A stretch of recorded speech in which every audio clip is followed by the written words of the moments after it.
Pernahkah kamu merasa perjuanganmu sia-sia? Kamu sudah berbuat baik, tapi orang justru menjauh. Kamu sudah bicara dengan hati, tapi tak ada yang mendengar. Kamu berdiri di tengah keramaian, tapi terasa seperti sendiri.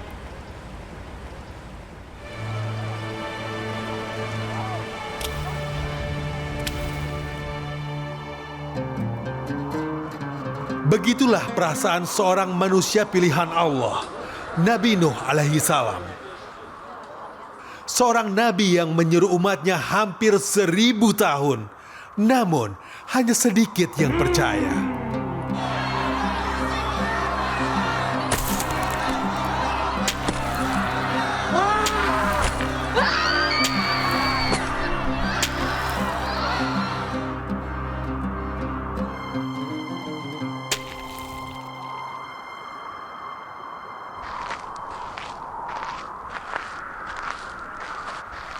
Seorang rasul pilihan Allah yang hidup di tengah kaum yang menutup telinga dan hati.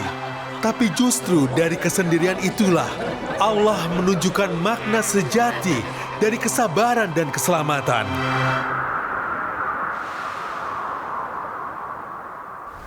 Kisah ini terukir dalam surah Hud ayat 25 hingga 49. Ini lebih dari sekedar kisah banjir besar.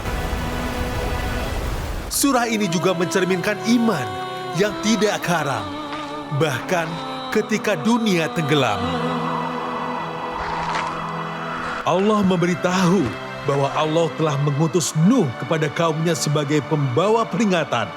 Kepada mereka, Nuh menjelaskan dengan jelas bahwa dirinya diutus untuk menyampaikan peringatan yang nyata dan terang, agar mereka memahami kebenaran yang datang dari Tuhan. Siang dan malam Nuh terus mengajak kaumnya, menyeru agar mereka hanya menyembah Allah, Tuhan yang Esa. Namun seiring waktu berlalu, semakin sedikit dari mereka yang bersedia mendengarkan panggilannya.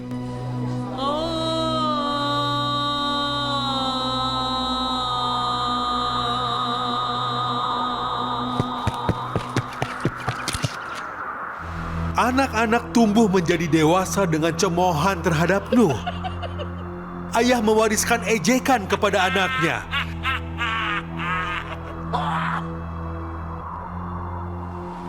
Dari generasi ke generasi, penolakan berubah menjadi budaya.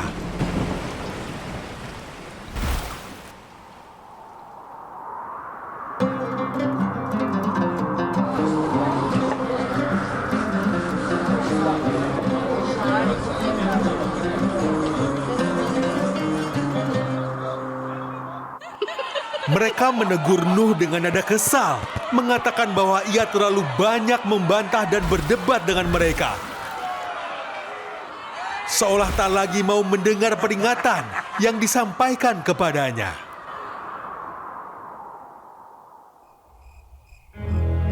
Namun Nuh tidak menanggapi dengan kemarahan. Dengan tenang ia menjawab bahwa kebenaran tidak ditentukan oleh siapa yang paling keras bersuara, melainkan oleh siapa yang paling sabar memegangnya.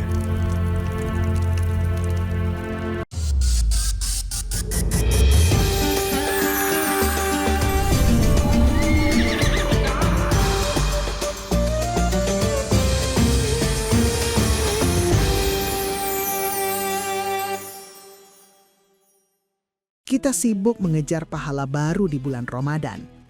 Tapi pernahkah kita berpikir, sudahkah dosa-dosa masa lalu kita benar-benar diampuni oleh Allah? Meraih maghfirah bukan hanya soal menimbun amal kebaikan hari ini, tapi tentang kesungguhan kita memohon pembersihan total atas khilaf yang bertumpuk di masa lalu. Apakah mungkin jiwa kita bisa benar-benar kembali fitrah jika beban dosa lama masih belum tuntas kita mintakan ampunan? Lalu, bagaimana cara menjemput ampunan Allah agar hati kembali ringan?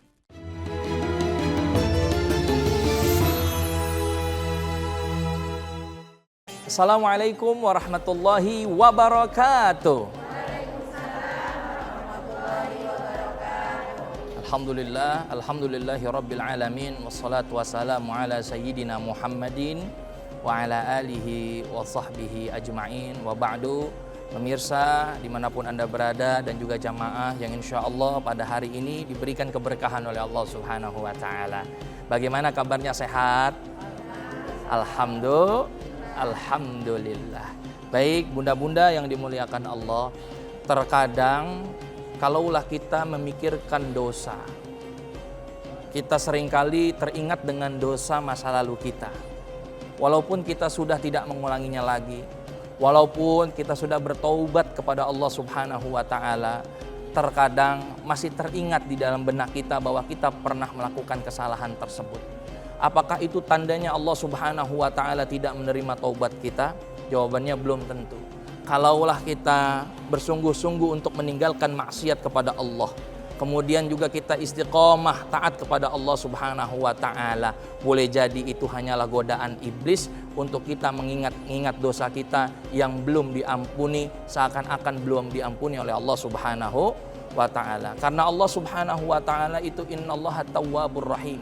Sesungguhnya Allah adalah maha penerima taubat dan juga sayang kepada kita.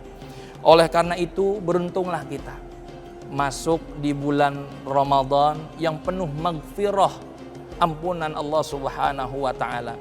Bahkan di dalam hadis baginda Rasulullah sallallahu alaihi wasallam, wa Ramadan ila Ramadan mukaffiratun ma bainahunna. Ramadan ke Ramadan berikutnya itu adalah sebagai penggugur dosa-dosa kita. Mudah-mudahan senantiasa asalkan kita istiqomah meninggalkan daripada maksiat, taubat kita diterima oleh Allah Subhanahu wa Ta'ala.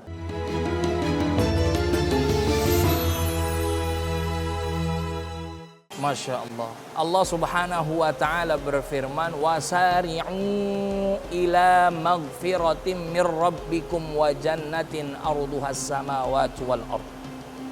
Bersegeralah kita untuk mencari ampunan Allah Subhanahu wa Ta'ala. Kenapa ampunan itu harus dicari?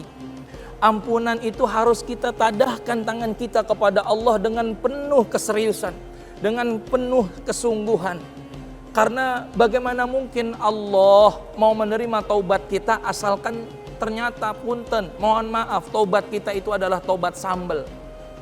Kita sudah memohon ampun tapi melakukan kembali. Kita sudah memohon untuk dihapuskan dosa-dosa kita, tapi tetap kita melakukan dosa tersebut. Apakah Allah masih mengampuni daripada dosa-dosa kita? Ternyata jawabannya iya. Andaikan kita masih terus bertaubat kepada Allah Subhanahu wa Ta'ala dengan sungguh-sungguh, dengan istiqomah, maka Allah akan ampuni dosa-dosa kita. Yang kedua, ganjaran orang-orang yang diterima taubatnya oleh Allah adalah Allah berikan surga nanti di akhirat karena kesungguhannya untuk meninggalkan daripada maksiat yang telah dia lakukan. Kalau kita terus mengulangi daripada dosa kita, walaupun kita sudah memohon ampun kepada Allah Subhanahu wa Ta'ala, apakah taubat kita masih diterima oleh Allah Subhanahu wa Ta'ala? Jawabannya satu, kalau orang yang sudah bertaubat, dia tidak akan pernah mengulangi lagi dosa-dosanya. Kemudian yang kedua, kalaulah kita ingin benar-benar bertaubat, maka sungguh-sungguhlah untuk meninggalkan apa yang telah kita lakukan daripada dosa maksiat kepada Allah Subhanahu wa Ta'ala. Karena sayang, Allah sudah menutup aib kita rapat-rapat. Kita sudah berazam untuk tidak meninggalkan apa-apa yang Allah perintahkan dan juga untuk tidak bermaksiat kepada Allah, namun kita masih melakukannya. Begitu sayang Allah kepada kita, aib kita sudah ditutup. Oleh karena itu, jangan sampai kita mengulangi daripada dosa-dosa yang terus berulang. Semakin kita terus berulang, seperti nuktoh, titik hitam, nuktotus sauda yang ada di kain putih. Satu titik terus akan tumbuh, terus akan menjadi banyak. Lama-lama kain tersebut akan menjadi hitam. Dan itulah perumpamaan hati orang yang senantiasa dia taubatnya taubat sambel, boleh jadi berpotensi nanti hatinya akan menjadi batu, keras, karena dia terbiasa oleh maksiat tersebut. Oleh karena itu mari kita niatkan untuk kita benar-benar meninggalkan maksiat itu ya kepada Allah Subhanahu wa Ta'ala, agar kita mampu menjadi orang-orang yang istiqomah, yang disebutkan di dalam Al-Quran, kita adalah orang-orang yang bertaubat mencari ridha Allah Subhanahu wa taala. Mudah-mudahan taubat kita diterima oleh Allah Subhanahu wa taala. Assalamualaikum warahmatullahi wabarakatuh.